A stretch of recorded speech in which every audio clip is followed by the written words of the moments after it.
The New Testament has 3 Greek words for hell, okay? So we've got the word Hades, Tartarus, and Gehenna.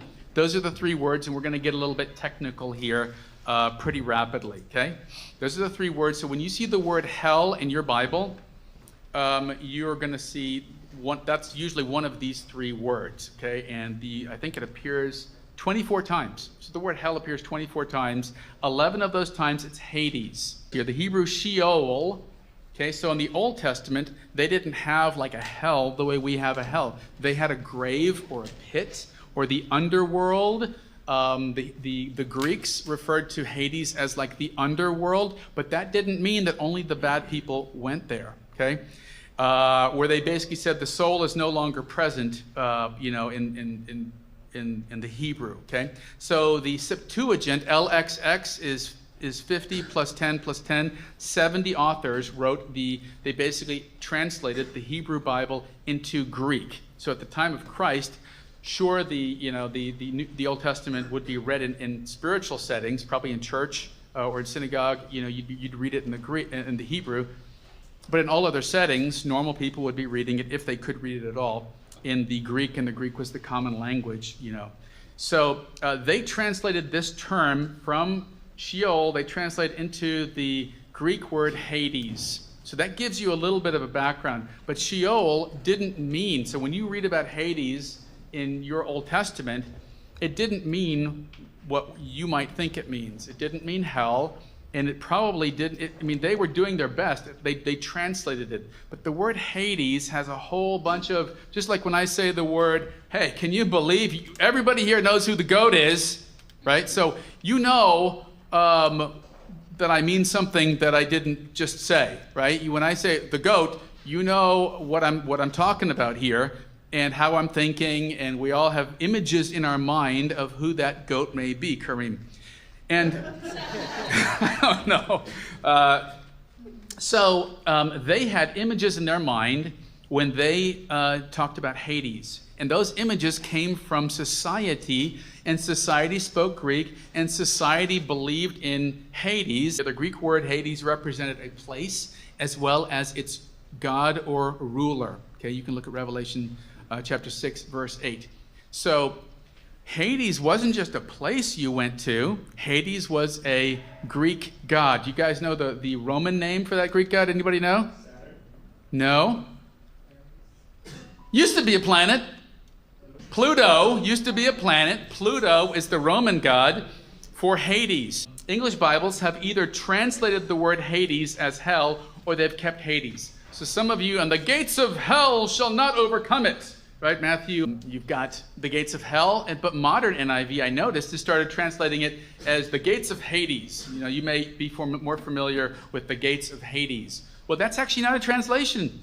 They're actually just running away from the topic. They're just saying, I don't want to translate it. I'm going to transliterate it, which means I'm just going to bring that word right into the English. That Hades included both paradise and Tartarus. We'll take a look at this here in a second. I'm not so sure. There's no evidence in the Bible that it included paradise. The only evidence we have is Jesus says to the thief on the cross, today you'll be with me in paradise. And so the thought there being, well, if that's a literal thing, then you're going to be, you're going to be coming with me. So the idea being that Hades was like a holding tank for the good and the bad. So whether you were good or bad, when you go to, you consider, I'm a Christian, I'm not going to Hades. And, we pretty much say, yeah, you are. We're all going to Hades, right? And then after Hades, there'll be a judgment. We'll talk about the sequence here. I'll show what that means. So after judgment, then comes the eventual, hell and stuff. But paradise is just a section. That's how he words it. But Tartarus really was, like in that picture of, what Virgil was describing there, really was a place in the hottest parts of hell. So basically, Hades is neutral rather than good or bad. I said I suspect the Greek background tainted it as bad. Okay, so the Greek background being that you have this kind of a scary God figure over it. So let's take a look here. Drill into this. So you've got the gates of Hades, and you can walk through them. And there's Hades, and he's got his dog with 3. What are those dogs called? You guys are smart. Cerberus. Did you play Dungeons and Dragons? I did, but I can't remember it. All right. Anyway, no mention of Vecna. All right. And then we have, once you walk through those gates of Hades, then you can, everybody to the right here. All right, come on through. Tartarus over here, darkest parts. Come on right on through here, everybody. So that was where it really got, so it was a subset. And that's where Peter's, statement takes place here. One more thing, it's a bit interesting here. Here you have a picture of, or a statue of Hades. And you know whose head he's holding up? Medusa. And you see that thing that he has on his head? It's called a helmet. He was able to slay Medusa because the helmet allows you to be invisible, allows you to be secretive. Nobody knows where you are. So this god was a bit scary, and you can kind of see some of that scariness fading into some imagery that we might have of Satan, who, where is he? And is he in my mind? And, we have all these kind of, thoughts about that. So if you really think about Hades, the person and the place, and you think about Satan and hell, there's a lot of parallels, and I don't think that's by accident. I think that actually happened, and I think that was by choice. So, Tartarus. All right. Christianity was heavily influenced by depictions of Tartarus in the late Greco-Roman writings. Virgil's Aeneid, 25 BC, contained descriptions of the wicked suffering in Tartarus, which was the lowest levels of Hades. All right. The worst offending souls, those who had offended the gods with their impiety or loose morality, were taken to Tartarus to receive eternal punishment and torment. Peter uses this word to describe where God sent the fallen angels. So, up at the very top, the word Hades appears 11 times. The word Tartarus appears 1 time. And it was actually really coming from the Greek culture, not from, this is a Greek concept. This is not, so you can see Peter is writing his letter and he's addressing these things. But just like I might stand up in a sermon and I might talk about the goat. Jesus is the goat!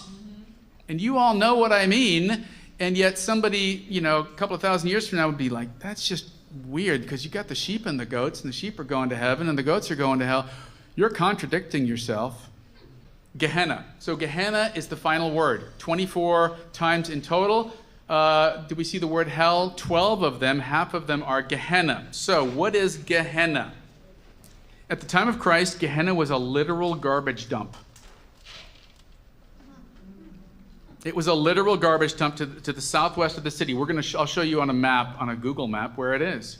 Everyone was familiar with this place, for it had a horrid history among the Jews, and it was currently living up to the prophecies about its fate.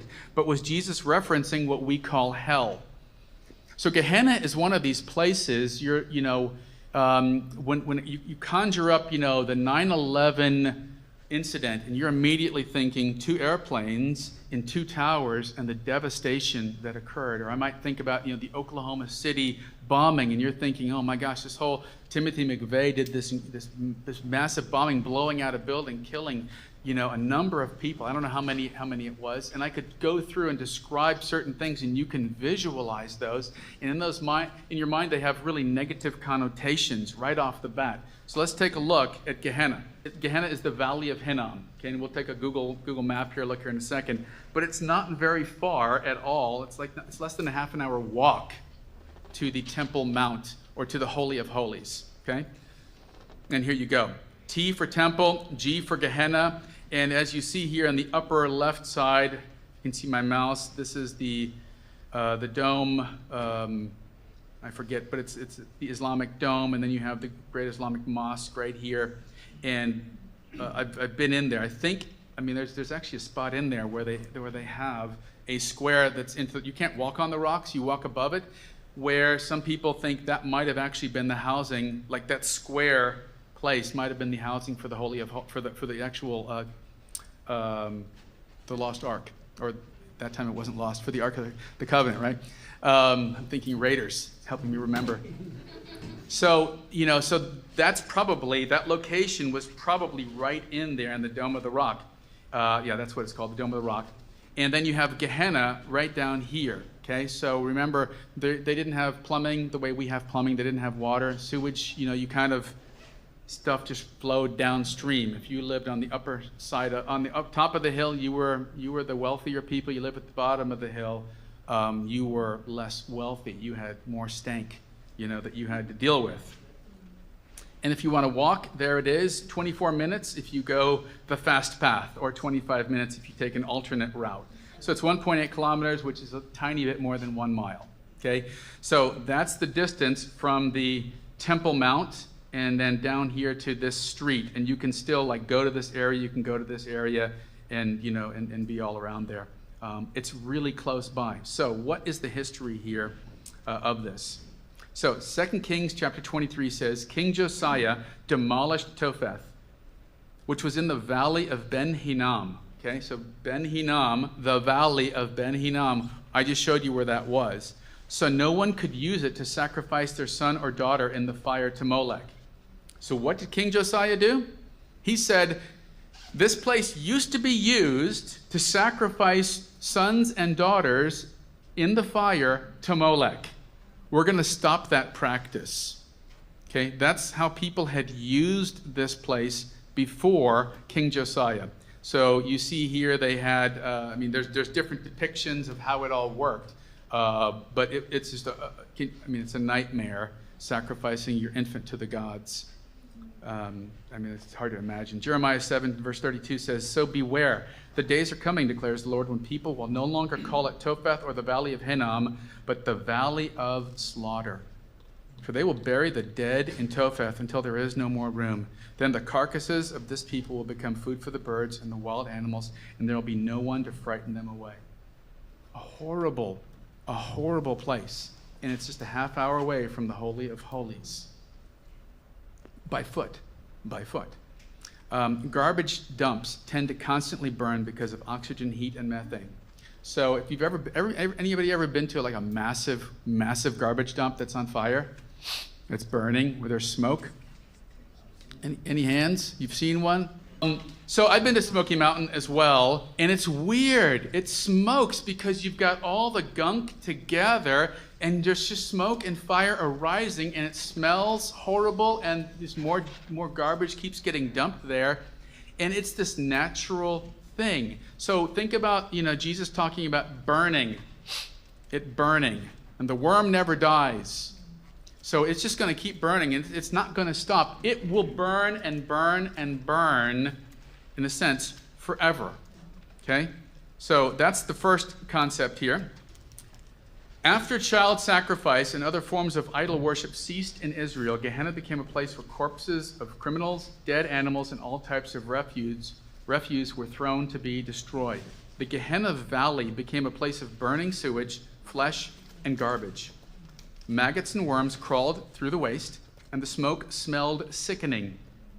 Think of Isaiah 30, verse 33. It was a place utterly filthy, disgusting, repulsive to the nose and eyes. Gehenna presented such a vivid image.